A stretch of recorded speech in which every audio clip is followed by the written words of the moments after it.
Hello friends, welcome to SassafrasCast. How are we doing today? Let's get these banners up.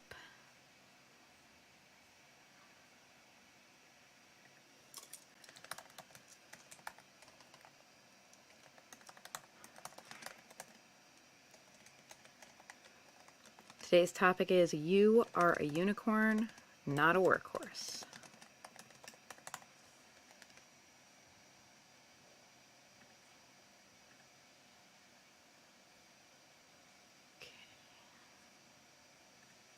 There we go. And this is a live recording session. If you are a patron, hello, welcome. Let's get the podcast started.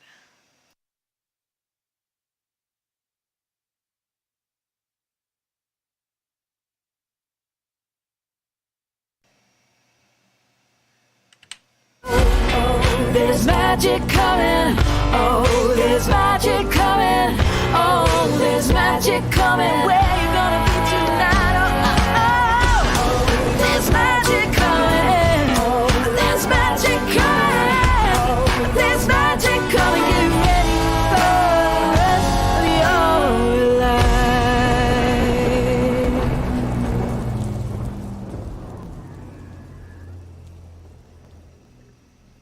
Hello and welcome to SassafrasCast.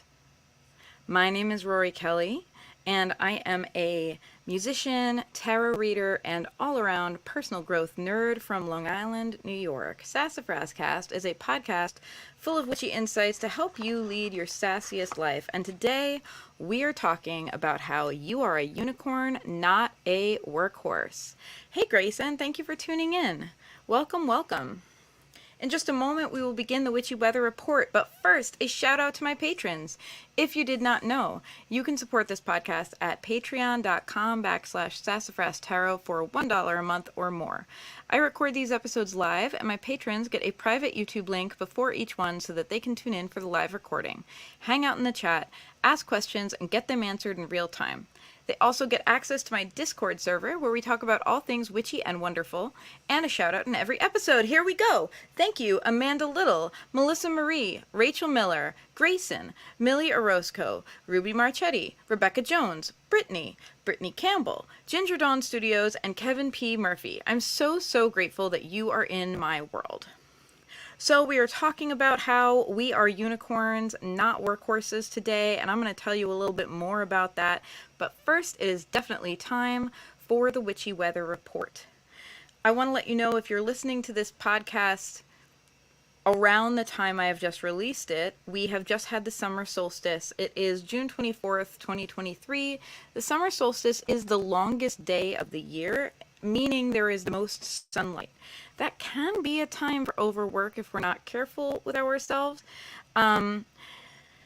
because the light is available for us to do so. And when we think of like harvest, this is a time when it is traditional for people to be working in their gardens, in the things that they are cultivating, because there is light and the season is right, and it's time to get moving on our goals. Whether we're literally talking about planting, the planting's already been done at this point. We're weeding, we're continuing to nurture our goals, meaning that we are very actively determining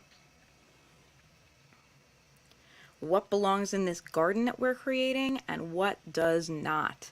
That is the moment of the summer solstice. We are choosing to nurture and nourish our goals and our dreams, and be very mindful about putting good energy into that.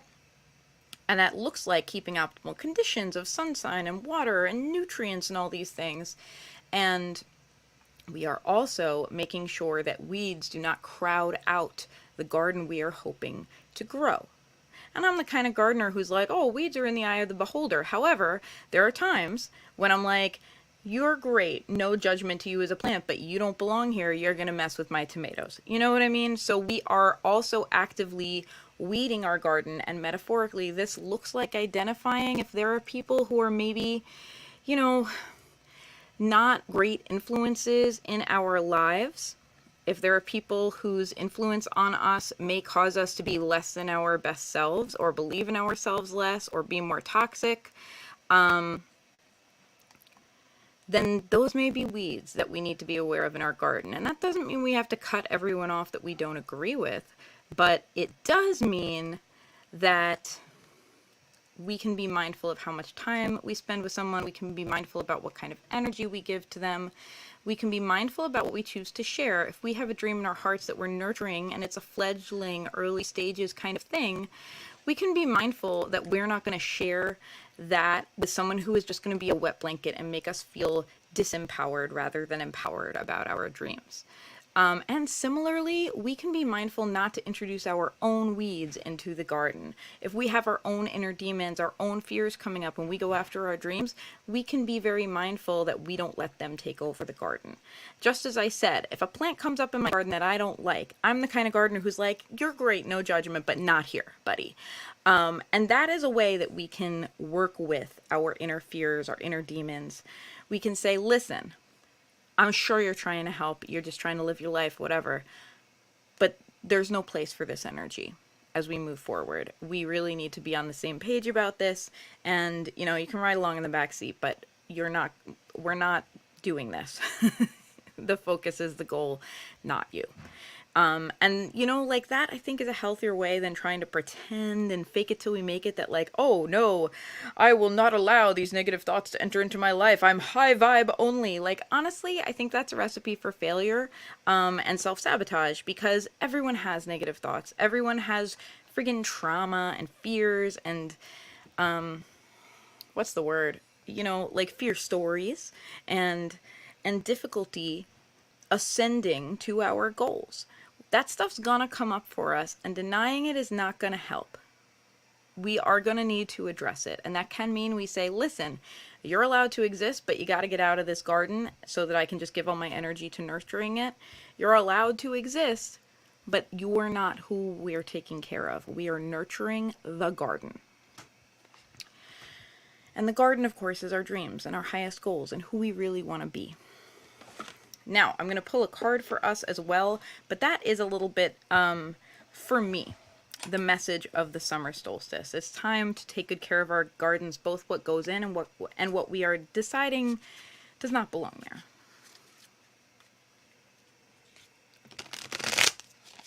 When I pull a card for the Witchy Weather Report, I pull it with the intention that it have meaning for you whenever and wherever it finds you. So if you're someone who listens to the podcast right as it comes out, or if you're here for the live broadcast, I know I have a couple people tuned in, then this is meant for you right now. If you just discovered my podcast like 10 years later and you're just getting to it now, then this is meant for you right now. It is meant to have meaning in your life where and when it finds you. That is my intention. And I'm reading today with the Muse Tarot from Chris Ann. This is a beautiful collage tarot deck that has some interesting idiosyncrasies. One of which being that the highest member of the court card is not the king but the muse, which is both a little less patriarchal and also suggests a slightly different energy. Let's pull our card for the month. This is our guide card for this coming next few weeks. We have the Ace of Inspiration, and it is reversed. Let's talk about this. Let's talk about our wisdom, about the epiphanies we are trying to have, about perhaps the breakthroughs we are trying to have, because upright, that is what the Ace of Inspiration is. And those of you who are more used to like a traditional kind of Smith-Waite deck, the Ace of Inspiration is analogous to the Ace of Wands. So we're talking about breakthrough. We are talking about new projects. We're talking about new beginnings. We're talking about passionate, fresh starts. The Ace of Wands or Ace of Inspiration can look like getting a new opportunity or creating a new opportunity for yourself, starting a new creative project, getting excited about expressing yourself in a way that you've wanted to before, but either haven't had the courage or haven't felt like you knew how to start. And it's upside down. What is turning that upside down for us? What is making it so that we can't focus lovingly and joyfully on our creativity and on the ways that we want to express ourselves and put our energy out into the world? What is holding up this breakthrough for us? I'm going to give you a couple of options. Friggin' crappy workaholism, puritanical culture that demands that we be busy and productive all the time. It's very hard to be creative if you're trying to fill a quota. And it's very hard to be creative if you're so busy working that by the time you get home to work on your creative project, you are spent. You are emotionally spent and you don't have the energy anymore. So if you're overworking, that is something to look at. If you just have a lot on your plate right now or a lot on your mind right now, who doesn't? It's a complicated time. It is worth asking yourself where your priorities lay. Because I'm not going to pretend that shit doesn't happen, and I'm not going to pretend that life doesn't get complicated and that it's not hard to show up for ourselves in a culture that demands more and more from us and gives us less and less in return. It is hard. It is challenging. However, it is up to us to set our priorities in a loving way, which is a little bit reflective of what I'm going to talk about in this episode. If we are putting our creativity last, if we are putting our self-expression last, if we are putting our passionate dreams and hopes last, well, guess what? They're going to fall right off the list, because that's the reality of the lives we lead. It's a busy time. We have many demands. We have more information coming at us from more sides than ever before. There's a real expectation for us to be constantly available and constantly acting and constantly conversing, whether in person or through social media. And that kind of mental clutter can make it very difficult to accomplish everything that we wish we could accomplish. So the stuff at the bottom of the list is going to fall off. And so if you're always saying that you'll get to your creativity, you'll get to your self-expression, you'll get to your passion project, you'll get to what's really meaningful for you as soon as you get through the other stuff, well, you might never get to it. And I'm this person, I'm also like a save the best for last kind of person. You know what I mean? I want to get through the stupid work so that I can really enjoy the other work. But I find that in practice, it doesn't work. Because by the time I've gotten through all the crappy work, if I have gotten through it, I'm exhausted. But more often, I'm exhausted before I've gotten through it. And that means I am never getting to the heart-centered work. I am never getting to what's meaningful. So I've had to make a shift. I've had to make a shift to put this kind of work, the passion projects, the creativity, the self-expression at the top of the list rather than at the bottom. That needs to be our top priority at this time. And that kind of shift is how we turn this from an upside down Ace of Inspiration to a right side up Ace of Inspiration. You know, those moments where you feel like, those times in our lives where we feel like things are flowing and we're on a journey and things are coming to us in this like synchronicity kind of way and everything is moving and we're learning and we're a student of life. That can happen by accident, but why not make it happen on purpose? Put it at the top of your list. Put your passion at the top of the list. Put your inspiration at the top of the list. That is our message. All right. We are talking about being a unicorn rather than being a workhorse. This is a sentence you may have heard me say, and you may have also heard me say that this is my unicorn year. Not 2023, but my 38th year of life. I turned 38 on August 28th, 2022. So we are moving quickly through my unicorn year. It's almost over, but I've kind of decided to just keep having them. But I decided when I turned 38 that it was my unicorn year. That it was time to stop delaying happiness and stop delaying good care of myself or whatever when other things were settled, right? And begin doing it right now. Begin to treat myself like the rare and magical creature that I deserve to be treated as and deserve to really show up for my joy right now rather than putting it off, to prioritize those things, to give me a year experiencing what it felt like to be a unicorn. And I have to tell you, it's not like it's always been an easy ride. I was really hoping that my unicorn year would feel like I was frolicking majestically through the fields of life. And at times it has felt like that, actually in very beautiful ways. But at a lot of times it has felt like me having to make conscious choices to reframe my experiences so that I can treat myself in this way, so that I can have those majestic frolicking through the meadow moments. Because that attitude of having to put work and especially the hard work and the stuff I didn't want to do before everything else, meant that I never got around to frolicking in the meadow. And then when I did get around to it, I was tired and I didn't want to frolic in the friggin' meadow. I wanted a nap. So we had to address our priorities. You know, I had to address my tendency to be hyper vigilant about other people in the room and what they wanted from me and whether I was meeting other people's expectations, to the extent that it pushed me down, to the extent that it put my own expectations in this buried subconscious place, and I didn't even feel aware of them half the time. I had to address the fact that I was dissociating from my feelings when I felt like I needed to make an impression rather than feeling them deeply, especially as someone who has heart-centered creative work.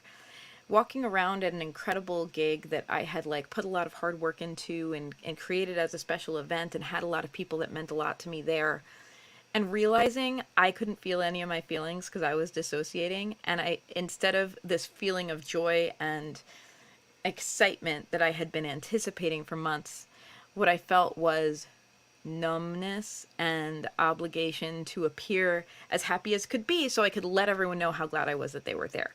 And working with feeling my feelings has been its own little side journey. So that's what it looks like when you decide to treat yourself like a unicorn. It looks like a lot of shadow work. It looks like adjustments. It looks like getting real with yourself about the things that you have done that treated you more like a workhorse than a unicorn. And that's what I'm talking about now, because I'm here to say that showing up for that work, which has been very challenging at times, has made my life so much more fulfilling, has made me realize that, first of all, I could have help.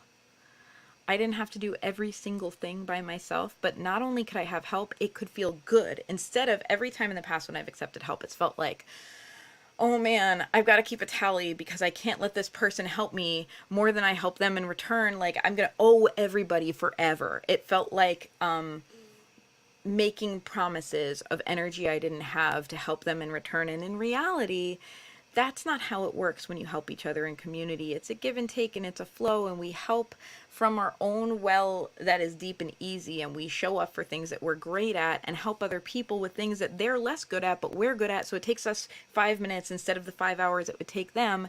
And everyone just kind of does this, and we don't keep score, we just show up lovingly for ourselves first, and then for others with what we're able to give in a generous way rather than out of a sense of obligation. And reframing that allowed me to experience allowing people to help me, and how beautiful it could feel on both sides, and how amazing it felt not to be responsible for every single thing forever. And feeling my feelings again allowed me to work through some dark stuff. First, I had the dark feelings. I was dissociating for a reason, but then I showed up for them, and I listened, and I'm learning to live in community with some of my more challenging feelings. That has been my journey. And as I do so, it opens the door for me to feel feelings of joy and connection and meaningfulness, in a bigger way than I ever have before in my life. It's made everything so much more special. So it's been a worthwhile journey, and it's been a back and forth journey of me doing the work of relearning how to take care of myself and how to show up for myself and my life and my dreams and my goals so that I can get these majestic frolicking moments. They come from doing the work. But importantly, they don't come from doing drudgery. They come from doing the facing myself kind of work, So let's talk about that. I'm about to release a single called Make It Count. June 30th. Please pre-save it. My name is Rorie Kelly, Rorie Kelly. If you look up that number on Spotify, that name on Spotify, Apple Music, all the places, YouTube, please follow me there so that you know when my new single comes out on June 30th, because I'd like for you to hear it. And it's called Make It Count, and it is about this. It's about treating yourself like a unicorn rather than a workhorse. And I shared at an event recently. I was at an open mic, and I shared the song and let people know it was about to come out. And I shared with them, this is a song about treating yourself like a unicorn rather than a workhorse. And a poet friend of mine, Brian Garrity, leaned over to me later in the night and said, treating yourself like a unicorn, not a workhorse. That is a really good line. And I said, thank you. I don't mean to sound like one of those people, but it was spiritually gifted to me. I have a hard time with that. Like, I've become a very spiritual person recently, and for most of my life, like my childhood, adolescence, and a good hunk of my adult life, really was not a very spiritual person, and low key, like, couldn't relate to it. And so now that I really am very spiritual, when I say things like that, I'm very aware of, like, I'm like, people are going to judge me. People are going to think I'm this like flaky, weird, hippy dippy idiot. You know what I mean? I have all of this noise in my head telling me that I'm not allowed to be honest about my spirituality because people will think I'm a big goofball, you know? And I said that to my friend Brian. I was like, I don't want to sound like one of those people, but it was spiritually gifted to me. And we're at the Production Babes open mic at Shakedown in Medford, New York, this beautiful store that is full of plants and crystals and like just this gorgeous aesthetic of like witchy vibes, hosted by these two incredible humans, the Production Babes. And everyone's sharing their art and their feelings, and someone always cries, and it's a good cry. You know what I mean? It's this cry of connection. And we're at this open mic, and he said to me, look around you. We are literally all one of those people here. And he was right. And I know that a unicorn would own becoming a spiritual person instead of worrying about what everyone would think about it. So I'm working on it. And the truth is, it really was spiritually gifted to me. I have a listening practice, and I've shared about it before on this podcast, because I strongly believe that our spiritual practice should not be a one-way street where we just make prayers and requests and talk at whatever we believe in, whether it's our higher self or like, you know, the universe or spirit or a deity or guides. I don't believe it should be a one-way street. Because relationships should not be a one-way street. If all you did was meet up with someone and talk at them about what you wanted and how you felt and what you needed, that would be a really shitty relationship for them. So I believe strongly that we should have a listening practice along with our spiritual practice of prayer and whatever else, you know, we may want to put out there, ritual. And that listening practice should not just be about listening for responses to our questions, but also just listening, checking in with whatever we believe in and saying, how are things? Like, I just really want to know. You talk, I'm listening. And I have also had more crisis-oriented listening sessions where I am like, hey, you there? It's me, it's Rorie. Shit feels really wacky right now. Help me. I'm listening. What do I have to understand? And I think that those two are hand in hand. I think I know from experience that I am not able to have good listening sessions when I'm in crisis like that, unless I'm also having the listening sessions. It's like, what up? You know, I need what's going on, kind of, that are less focused on me and what I need and more focused on, like, I don't know, kind of the state of the union, if you will. You know what I mean? And some of the things I've received in that time of just checking in and listening have been like, well, a lot of people are struggling with money right now and it's overwhelming, you know, and depleting, and, you know, the environment needs attention right now. And these are things that, like, these are big things that, like, I can't solve as one person, but I can be a piece of the solution as one person. You know, I can tune in and be aware of them and honor their importance and do my small thing, you know, to work on that. As well as, you know, I'm blessed to have a community and have a literal microphone, you know, and metaphorical microphone where I can share about these topics and kind of call to action, like, hey, let's show up for this. And maybe have a little bit more influence than the average person. I don't know. And so that's important to me when I have those listening things, that they are active, that I'm listening and then I'm acting. In the same way, if you were speaking with your partner or a friend and you were like, how are things? How are you doing? And they were like, well, I'm feeling really depleted right now and I need some help. You would step up to action at that point, right? You'd be like, well, how about I make you dinner and how about we go for a walk? Or how about I take something off your plate that's stressing you out because I care about you and I hear that you're depleted and I want to help, you know? So I think that two-way street is very helpful in spirituality. This is a little bit of a ramble. Anyway, I had a crisis-oriented listening session. I had one of those, hey, shit feels wacky, what do I do? Kind of listening sessions. I don't know, earlier this year sometime. And it was during one of these crisis sessions. It was in 2022, I think. So when I say earlier this year, like my age to age year, but it might have even been earlier than that. I reached out. I was like, everything's overwhelming, help. You know, that was the extent of it. And then I just kind of tried to listen.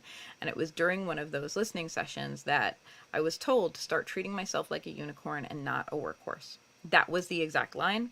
And it was not cute. It was not vague. It was not like, oh girl, you're a unicorn, not a workhouse. No, it was more like a lecture. It was like, girl, get your shit together and start treating yourself like a unicorn, because you're treating yourself like a workhorse and it sucks. Do better. Treat yourself right. And it came with a very specific lecture of what I should and should not be doing.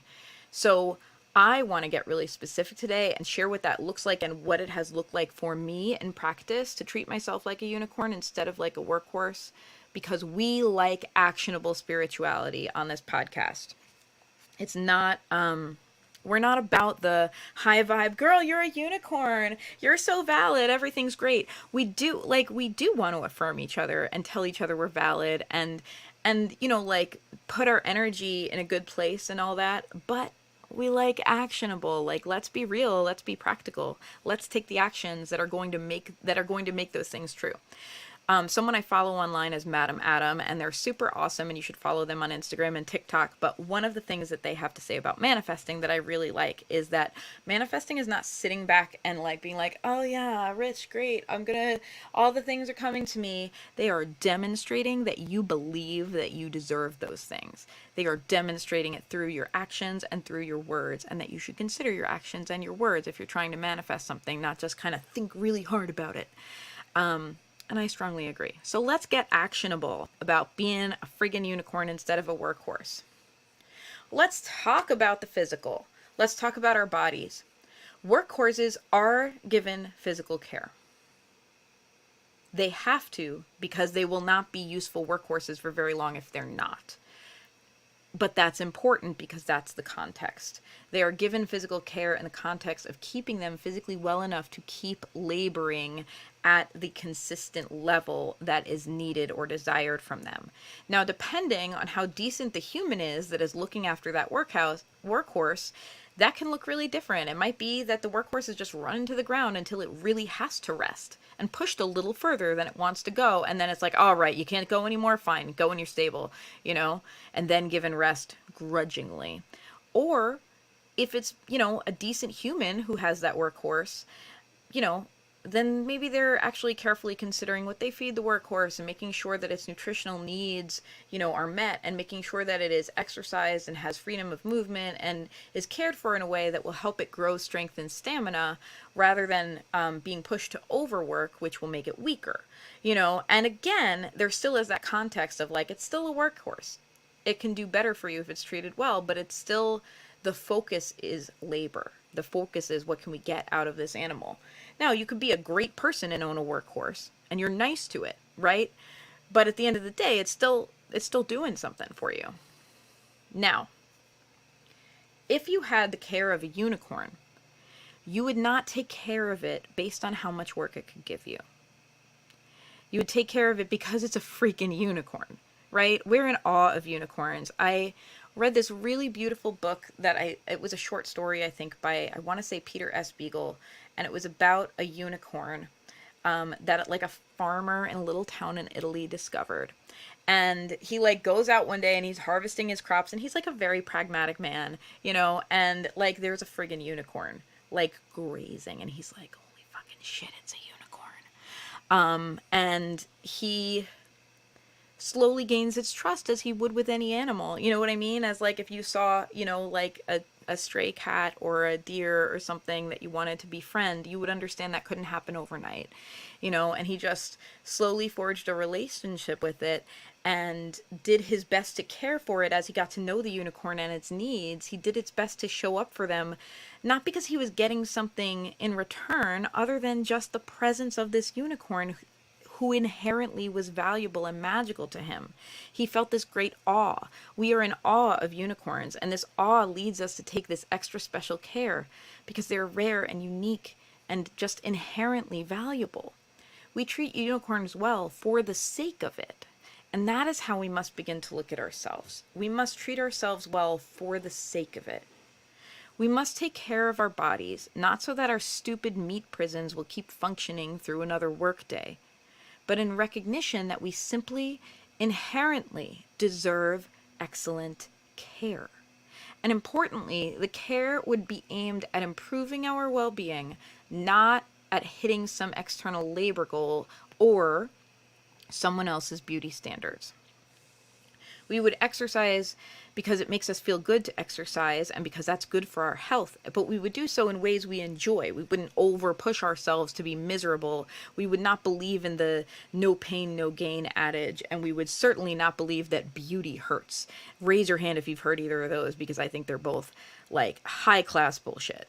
We would exercise for the joy of movement as well as because it would bring us health benefits that would help us enjoy our lives all around more fully. We would eat things that are good for us because we deserve to have the fuel that we need to live a life that feels great and have good energy. We would also eat things that we simply love the taste of because we deserve good health and we deserve sensual pleasure, both. We would adorn ourselves and care for our appearance, not to meet somebody else's standards of how we look, and especially not to hide our perceived flaws, but with an aim of simply celebrating our own inherent beauty and value. We would do this to celebrate ourselves rather than to fix ourselves. That's really important. That's really important that we think about getting up every day and how we present ourselves and what we put on our bodies and how we treat our bodies as a form of celebration rather than as, oh shit, I got to do something about this mess. We inherently deserve care. Does this mean that unicorns are lazy and never get anything done and they just are like pampered all day? Not at all. The spirit of the unicorn is to be hardworking when it is meaningful and when it is important. It's meaningful and important to provide for ourselves. It's meaningful, it's personally satisfying to take care of ourselves and our own needs. And also, if we don't, we have a big problem and we deserve better than that. So yeah, providing for ourselves as kind of a baseline minimum is meaningful and important. It's also meaningful and important to follow a cherished dream, to express ourselves creatively, to share our unique gifts. These things are all meaningful and important. There's not a priority. There's a priority in that, we understand, okay, if I don't have the baseline, if I don't take basic care of myself, I'm not going to be available, for the higher level work. But it's all important. It's all meaningful and it's all given time and energy. And this is done because it matters, because we feel that our lives and our hearts will be made better for it.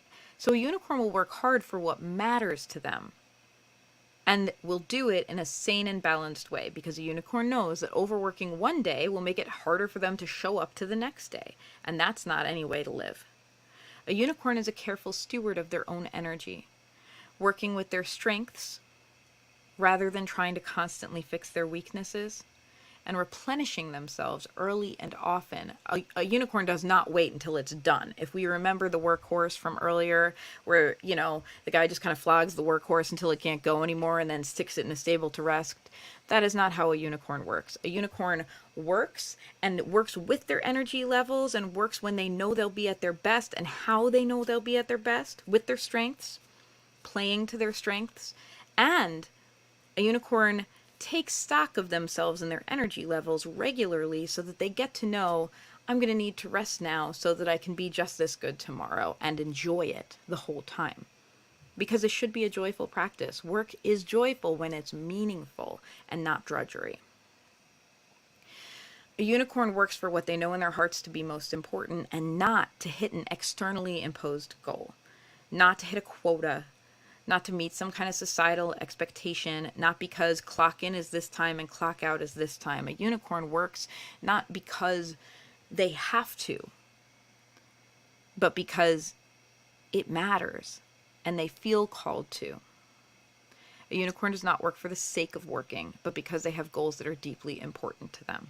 And this is hard for us as people in Over here in like late stage patriarchal capitalism, it's tough for us. It's tough in this time when everybody's a temporarily embarrassed millionaire CEO, and we don't want to admit that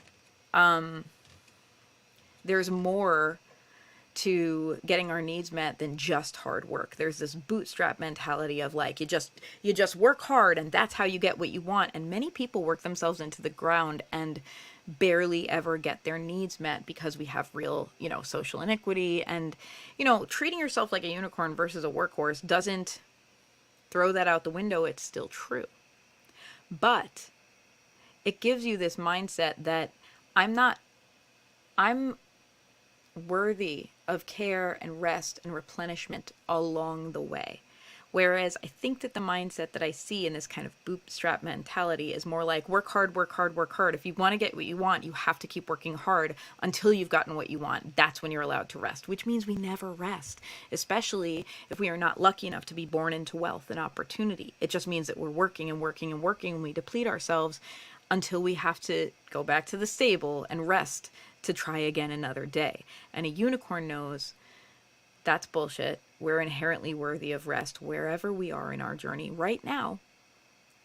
And so we work to the extent that is healthy for us, and then we rest, and we also play and enjoy activities that are meaningful, that are not about work. And then we do more work. And this cycle is more sustainable for us. And this is hard. It's hard because literally there is social structures in place and societal structures in place that make this challenging to live. And it's also hard to get it out of our heads, the idea that we just have to work or we don't deserve anything, because that's not how it is. We are already worthy of receiving our basic needs. We are already worthy of having special and meaningful lives and experiences. We don't have to work first to be worthy. We are already worthy. Mentally and emotionally, what does it mean to be a unicorn instead of a workhorse? I'm going to tell you that a workhorse doesn't have a mental and emotional area to life, doesn't have access to it, because its entire value is based on the labor that it provides. And the next step above this, and what you may have, what kind of capitalism makes us feel, is you give the best of yourself, you give as much of your energy as you can or as much as you're required to, and then in your spare time, that's for you. And often, as we've seen, our spare time is just about recovering at that point, A unicorn values its mental and emotional experience as much as its physical experience, as much as its work and career experience, if you will. A unicorn honors its truth and seeks out its truth. It knows that sometimes finding one's truth is a process of detection rather than a process of declaration. It requires time and energy. It requires a willingness to sit and listen. It requires, in other words, things that do not externally look productive, right?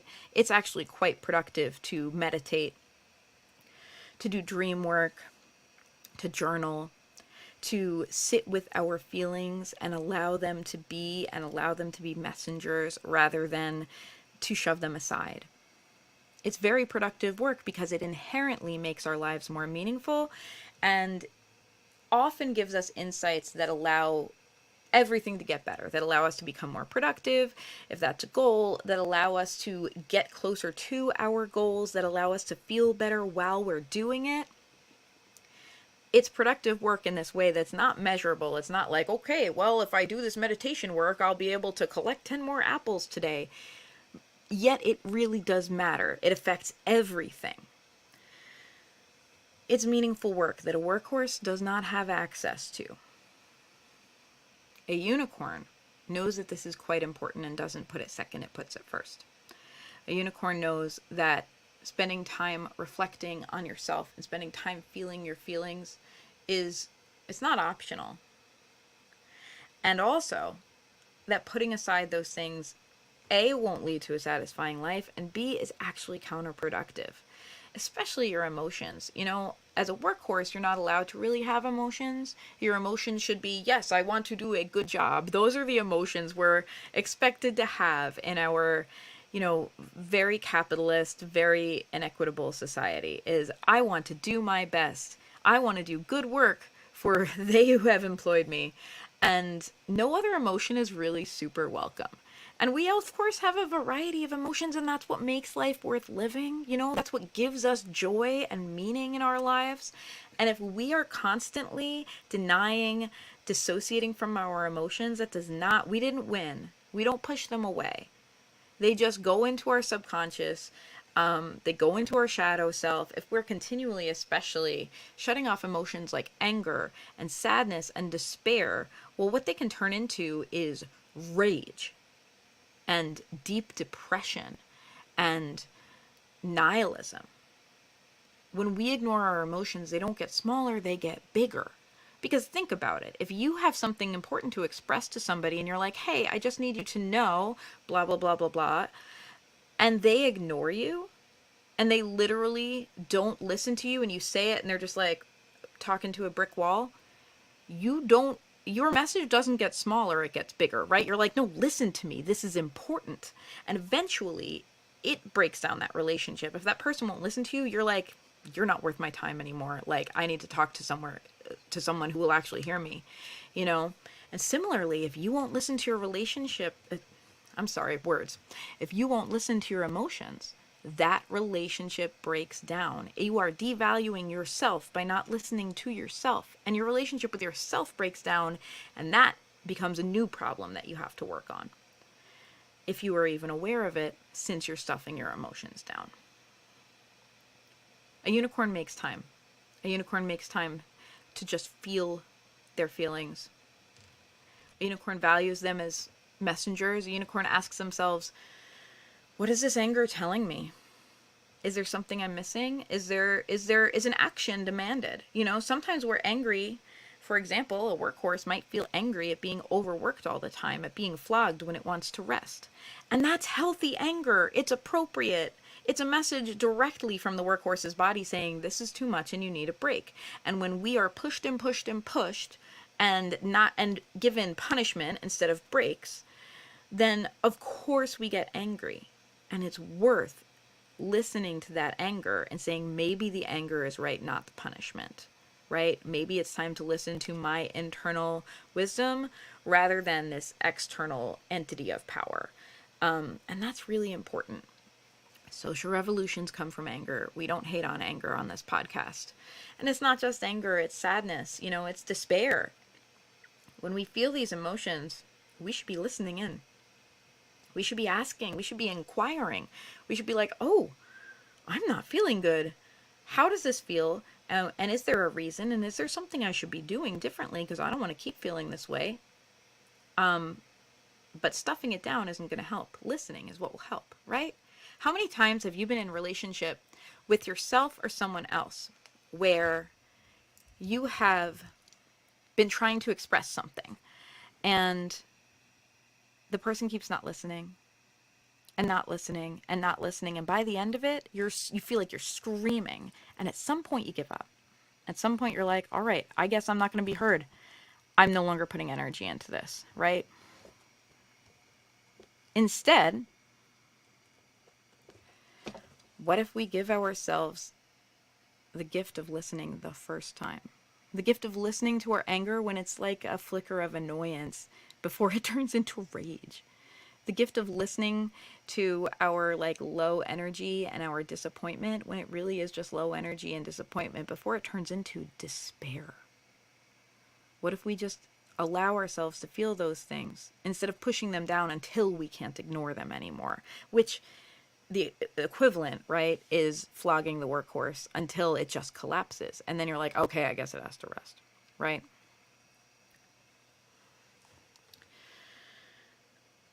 A unicorn also takes care of itself passionately and lives passionately. Creativity and self-expression, these are part and parcel of being a unicorn. We are amazed and in awe of unicorns because they're just inherently special, right? If I ask you what's nifty about a unicorn, why do we think unicorns are cool? It's like, well, first of all, because I've never seen a unicorn, I'm not sure they're real. So if I saw one, I'd be like, holy shit, it's rare, right? But secondly, There's a mystical feeling, there's a sense of awe, there's a sense of purity, there's a sense of not being quite of this world, there's this sense of meaning. There's a sense of something very, very special that's worth paying attention to. And it's inherently valuable. And I want to tell you that your thing that makes you like that is your passion. Your thing that is inherently very valuable, inherently rare, inherently worth paying attention to is your passion. It's the gifts that you have been given to express yourself creatively, or, the skills and the things you're good at. When I say gifts, that's what I mean. It's the way that you can make an impact on this world. It's your big feelings, it's your deeply held beliefs and values. Those things are treated as the core of who you are and the reason for your existence and the reason that you're important, rather than kind of being in the way. And how often do we feel like, okay, I'm doing this to meet my basic needs, for example, in a crappy work environment, but it doesn't feel great when I do a gut check about like my personal beliefs about what's right and wrong, and my feelings about what I would like to be doing to give the world. My passions, my energy, how I want my energy to be spent. And I'm not saying that it's always possible or within our grasp to turn around and be doing our soul's passionate work and be living our best, most aligned lives. Like, that is a process both of detection and of work, of questing, because we have to first detect what it is, and that takes time, that takes that inner work that we've talked about, and then we have to affirm to ourselves that it's worth pushing for in a society that does not value it. The society values us as a workhorse, and we have to know we are not a workhorse, we're a unicorn. And we have to know that other people are also unicorns and do not deserve to be treated as expendable, as commodities. We have to know that passion comes first. And we have to affirm that to ourselves and to others, and we will experience others who simply can't hear it, and we have to be willing to limit our conversations with them so that we can stay in touch with ourselves and what is meaningful.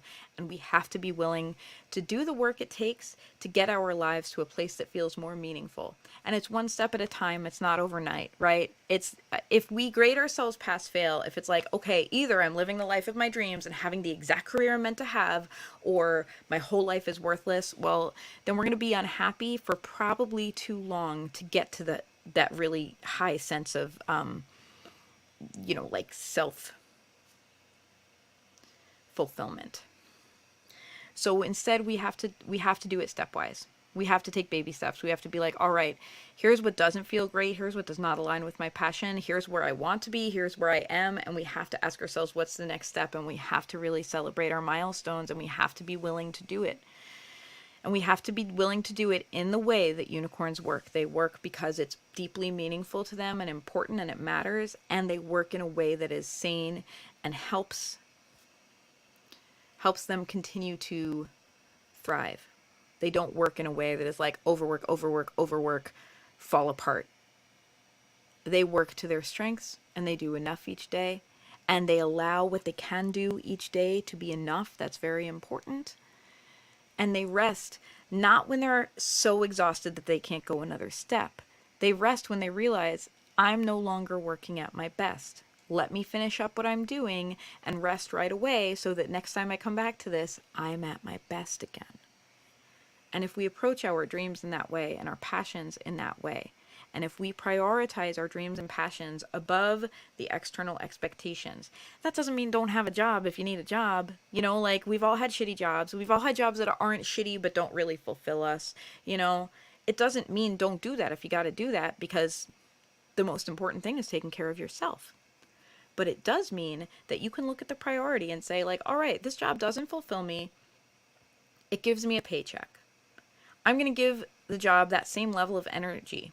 I'm not going to expect it to fulfill me, and I'm not going to put so much of myself into it that I'm depleted and can't work on what matters to me. Instead, I will prioritize my passion. I will prioritize what's meaningful to me, and I will prioritize this job exactly enough to get the paycheck that I need.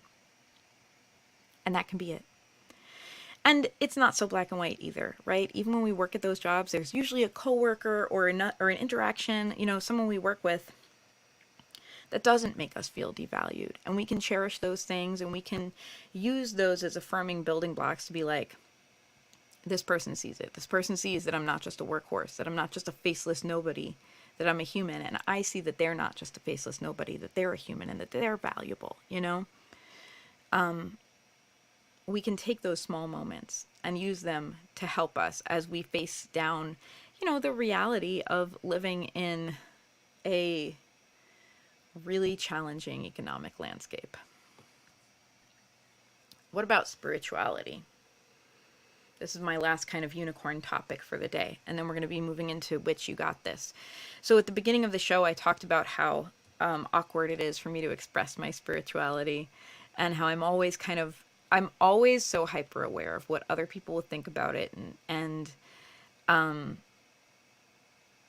it's a little bit, listen, I was born in Mercury retrograde, and I have accepted that a big part of my life story is that I never quite feel understood, and I'm always way too aware of how people are not quite reading me the way I wish to be read, and I'm trying to bring that closer. But also, there's a sense of devaluing that comes with it. There's a sense of devaluing my own experience when I say things like, I don't want to sound like one of those people, but this was spiritually gifted to me.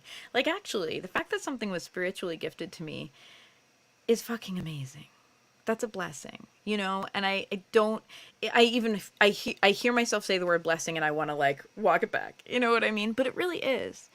It is a blessing that I was able to just kind of sit still and listen. I was actually driving my car at the time, but I was listening, I was able to listen and tune in and get the exact message I needed, and get the message that really was outside of what I was doing at that time, that was like from a higher version of myself, or again, whatever you want to believe in, that was like, no, you need to stop treating yourself like a workhorse and start treating yourself like a unicorn. It's amazing that I was able to, just by listening, access that. And in some ways, it would be very understandable for me to just be like shouting off from rooftops like, guys, guess what? I had a spiritual awakening, and I know that people will project their own stuff onto that and maybe dismiss me as a person, and maybe think I'm an idiot, or maybe think I'm a weirdo, you know what I mean? And that shouldn't stop me from celebrating how special it is, because it is special whether they know it or not.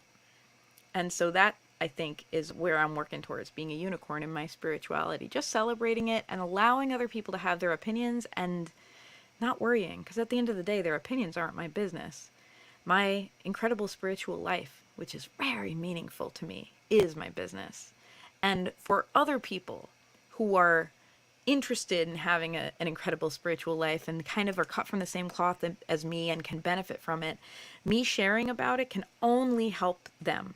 And in turn, we can help each other. You know what I mean? When we have these conversations, when I have them here on the podcast, and I have either like a guest or people in the chat sharing about what's going on, or I go on the Witchy Weather Report and we're all kind of sharing about these ideas and these topics, we are all helping each other. We are all growing together in community. It's no longer about one person kind of bloviating to everyone else. It is about this exciting discussion where the lead is constantly shifting like an exciting dance, and we are all growing together and learning from each other.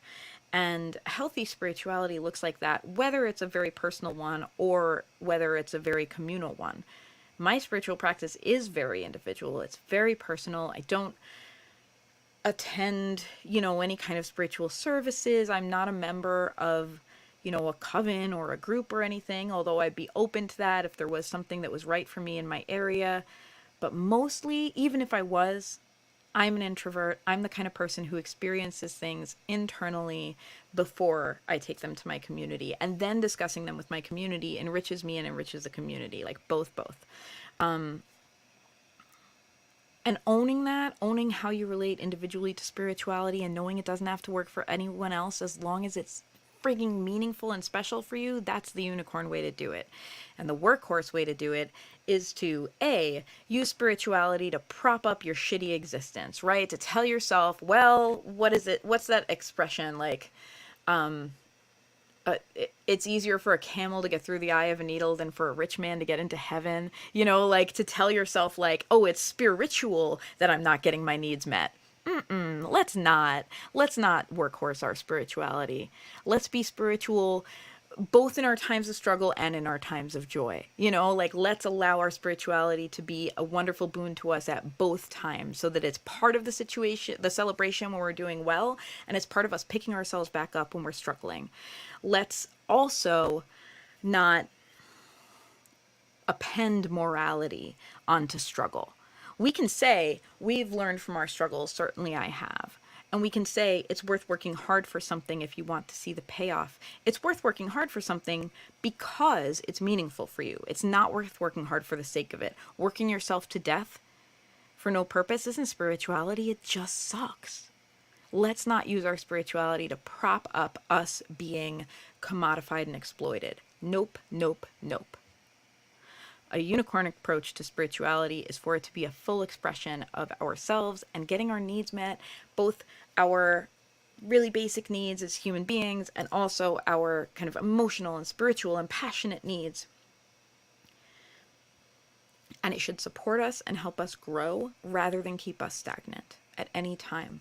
And also, a unicorn will freely honor their spirituality, knowing that there are people who won't get it, and rather than spending their time arguing or debating with those people, will instead just spend their time communing with their spirituality and themselves. But the people who do get it, for sure, a unicorn will share and enjoy a gleeful communion with those people.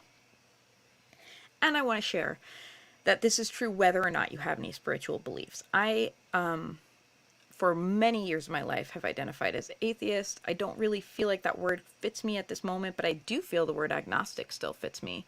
And that is, to me, that belief or lack of belief is still something to celebrate with yourself and those who get it, and it's not worth arguing about with those who do not. And this is partly because of my own viewpoint of belief as a tool that should enhance our lives. It doesn't enhance our life if we're forever arguing about it. And that's not actually the belief, right? That's our need to be in conflict with others about it. Let's drop that. Not because someone isn't right and someone isn't wrong. Like, please, let's believe what we think is true and right. And absolutely, let's fight when things like people's rights are on the table. You know what I mean? Like, absolutely, let's fight when it's more than just an ideology of what sandwich you like better. It's about people's lives. We need to fight for those important things. But also, let's give ourselves room to just like enjoy our spirituality or our lack of spirituality in and of itself without needing to be activated when other people don't agree with us. Even if it makes other people have a bad opinion of us, that's a them problem, not an us problem. That I feel. And that's an ongoing journey for me, is what it's like to be a spiritual unicorn. All right, let's talk about which you got this. That is the next segment of our podcast, and that is a segment of the podcast where I give you something actionable that you can implement right now, small and easy and actionable. So here's what I'm going to do. I'm going to give you a unicorn meditation at this time. If you are listening in your car and you're like, not a good time for meditation, please don't do a visualization when you're driving. Let's keep your eyes on the road. Maybe just like bookmark where you're at, in the podcast and come back to it later. But so that's the purpose of this. We're going to do a meditation. We are going to meet our inner unicorn. We're going to suspend our disbelief around this. Do you believe unicorns are real? Do you have to get something out of a visualization? No, I didn't think so. Okay.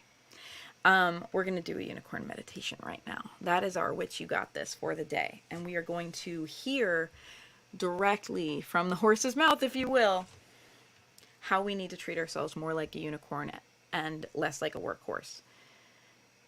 Specifically for us, because I can talk at you about this all day long. I can talk about my own experience, which has been very transformative, but what really matters is what you are going to take away and act on to give yourself a more unicorny life. And it might not be the same thing that I need, So this is a listening practice. I've talked about how valuable my listening practice is. This is a very directed listening practice where we ask ourselves, what can I do? What can I do to move into this self-actualized unicorn experience versus the shitty workhorse experience? And we're choosing to work with our inner unicorn deliberately as something that's like, do I really even have an inner unicorn? Well, you do if you say so. You know what I mean? Like, this is something we suspend our disbelief around, and this really speaks to how I feel about belief as a tool. It's not because I believe there's really a unicorn like frolicking around in you somewhere. You know what I mean?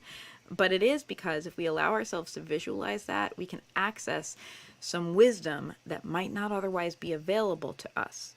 Because suspending our disbelief about one thing also allows us to suspend our disbelief about other things and what might be possible. If we have a hard time believing in our own self-worth, suspending our disbelief about friggin' having an inner unicorn might also allow us to put the belief about us not being worthy to the side. Let's suspend all our disbelief and just listen.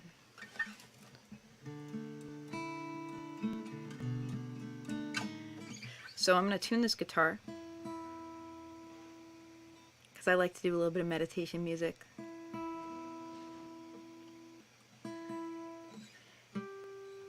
And in the meantime, why don't you get yourself comfortable? You know how you like to meditate. You might be a feet on the floor kind of person. You might be a crisscross applesauce kind of person. You might like a walking meditation. Although that might be tricky with visualization, so maybe walk in a circle around your room instead of something that could be dangerous for you, like walking where there's traffic. You might be a lie down kind of meditation person. I like a lie down meditation personally.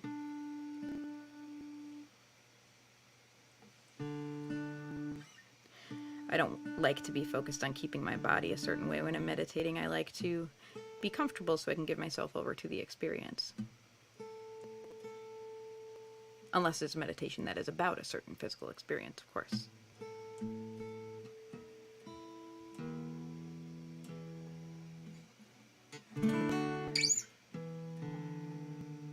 So get yourself comfortable. Ask yourself how your body wants to be in this moment. Check in if you're feeling dehydrated and need a little sip of water before you start, or need to maybe hit the bathroom before you start. If you have any spots that are a little uncomfortable, a little tense, see if you can move your body in such a way that relieves that tension a little bit.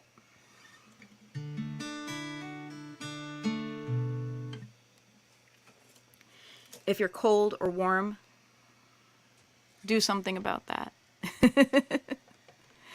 If you're a little bit chilly, put on a sweater. If you're a little bit warm, whatever, do what it might take, like take off a sweater or put on a fan or something so that you can just be in the moment here.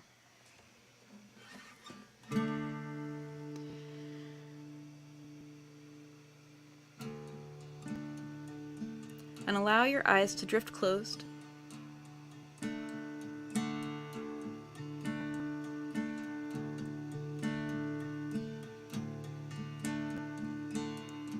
And allow yourself to feel the atmosphere change around you.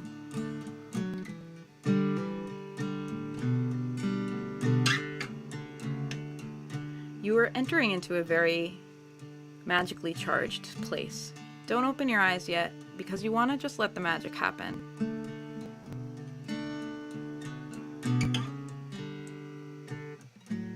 You can just feel that the quality of the air is a little different here. There's a specialness, and you can't really quantify, just that there's it's a little sacred. It feels a little bit like what is possible and what is not possible. The rules of reality are a little different here.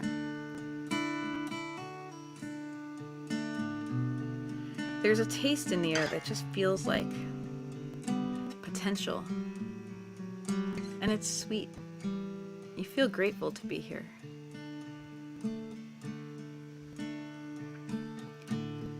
As you gaze around you,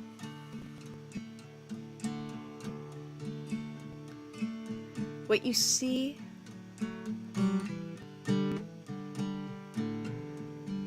it's a beautiful landscape, but it's also reminding you to kind of tune into yourself, not just the landscape around you. You see plants, and it makes you feel very alive.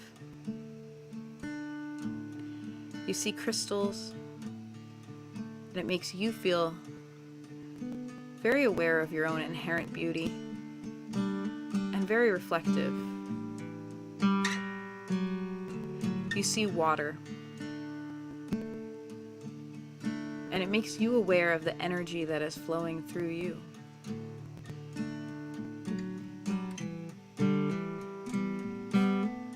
And you see light, and it makes you appreciate your own light as well as your own darkness. Things you can activate just by opening or closing your eyes. Isn't that wild? And as you gaze around, you realize you are not alone. Your own inner unicorn has come to the same area to have also a meditation. And the fact that you are both here at once means that there are words that are meant to be shared between the two of you, that you can both benefit right now from an exchange of ideas. So take a moment and greet your unicorn at this time. You may wish to introduce yourself if you haven't met before.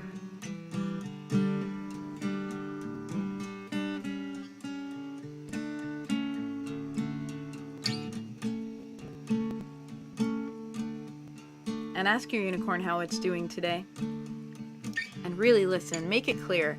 You're not just asking as a formality, you really want to know. How is it feeling physically, emotionally, spiritually? And you'll get your chance to share these things as well. But listen first, it doesn't hurt.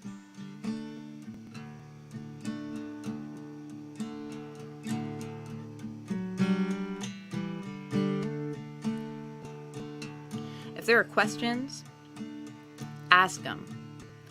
If you're wondering why you or your unicorn feels a certain way, now is the time to ask and have a conversation about that. Take all the time you need.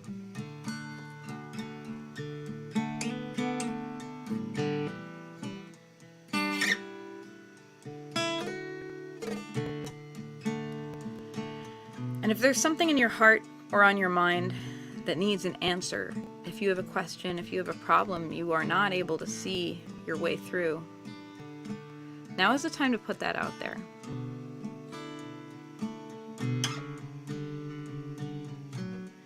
And explain it enough that it's clear, but not so much that you're ruminating. Just speak what you're going through, and once is enough. Because your partner, the unicorn, is listening very carefully.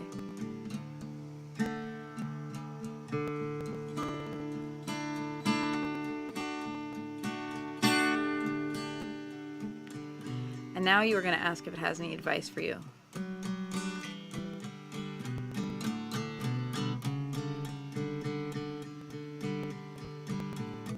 And you are going to shut up and listen. And if you don't understand something it says, wait until it is okay for you to speak and say, hey, I didn't understand this. Could you explain it to me?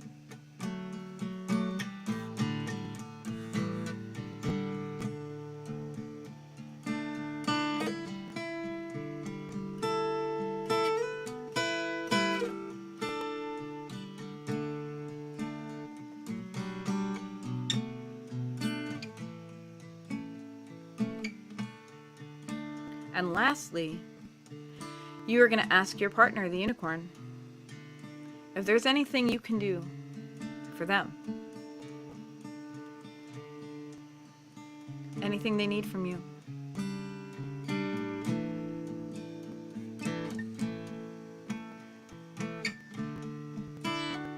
And again, you are going to shut up and listen. And you may not know exactly how to do what the unicorn needs from you. But you probably have an idea of what first step you could take. And so you're going to offer to take that step and do your best. And then check in. And make it a promise that you will keep. And a promise that you can keep. We're not promising the moon if we can only deliver a little flicker of light. We're saying, here's what I know I can do and I'm going to do my best.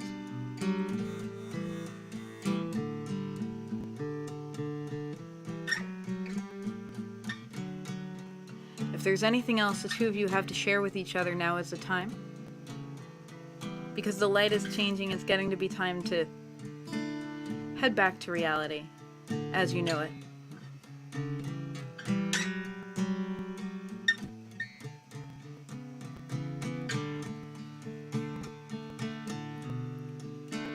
Say your goodbyes, and if you have promises to make them.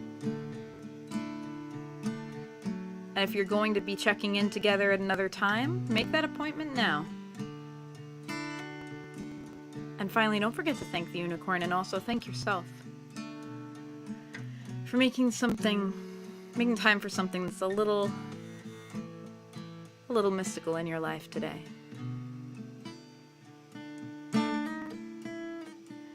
You're going to return to the position you were in when you first entered this area. You're going to allow your eyes to drift closed.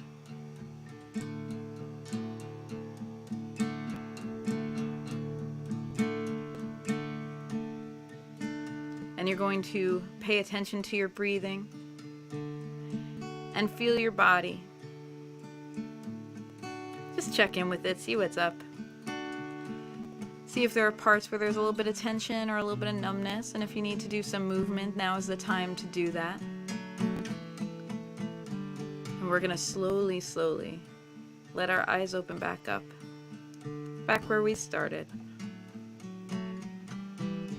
in our own reality.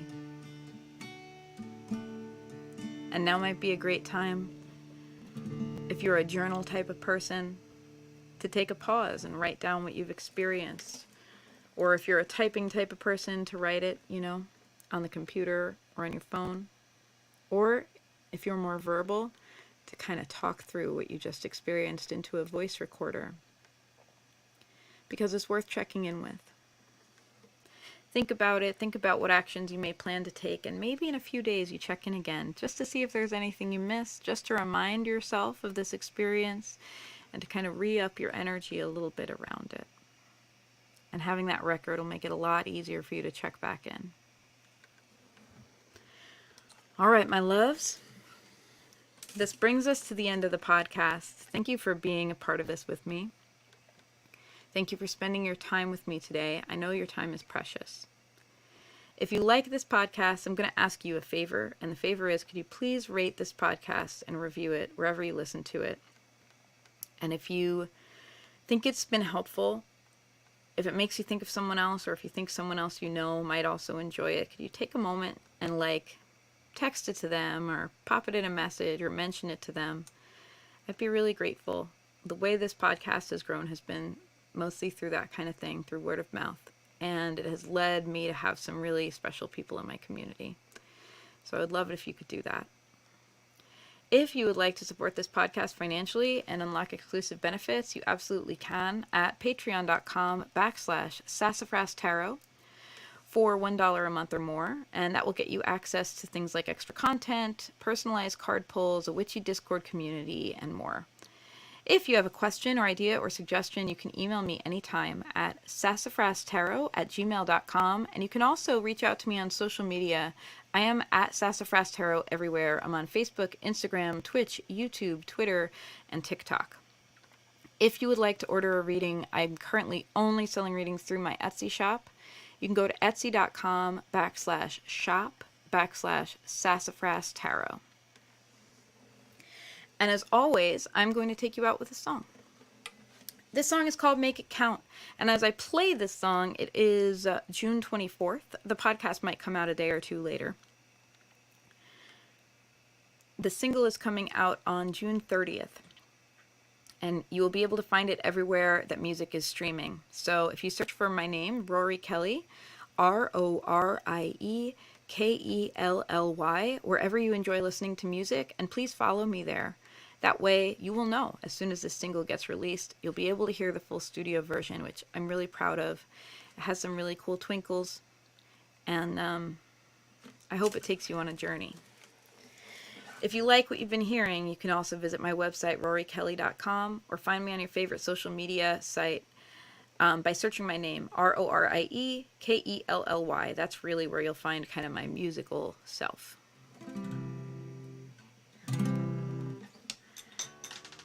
I need to tune back up There we go. All right. This song is called Make It Count. It is dedicated to you, being a unicorn and not a workhorse.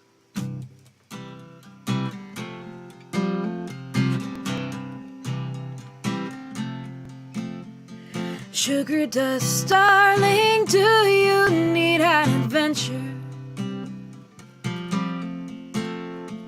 Baby, only you could turn the open road into a lecture. You are enough. You are enough. You are enough for this. Calling like a catbird, praying for the answer. Tensing up your neck like you're pushing through a disaster. Let the solstice open you up. Let the full moon say that enough is enough. Lay your shoulders down and just breathe a little while. Behold, you are free, and the sky holds you up.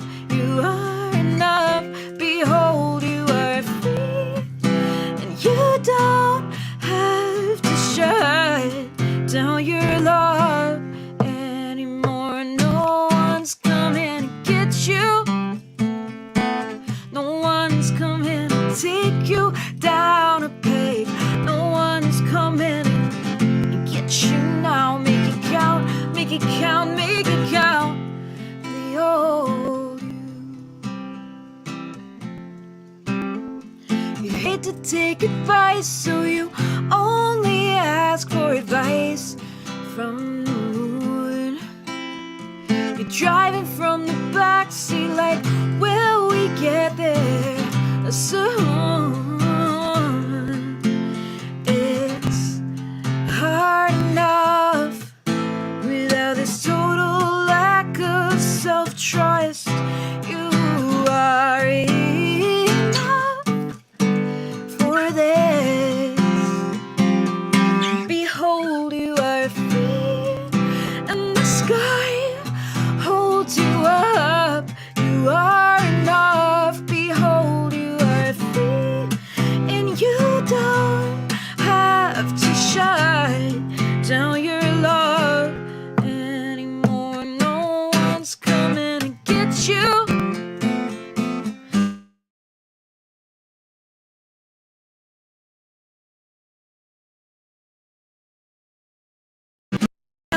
Make it count, make it count for the old you.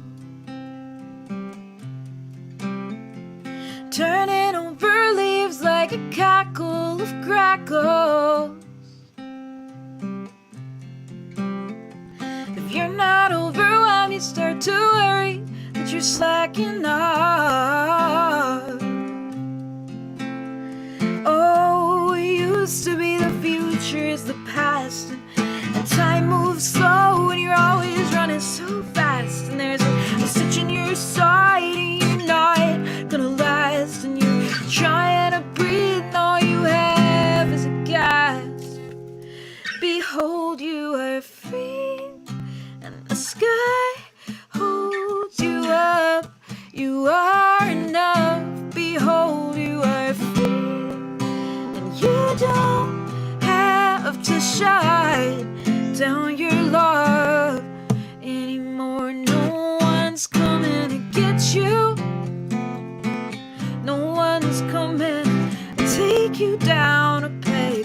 No one's coming to get you now. Make it count, make it count, make it count for the old you.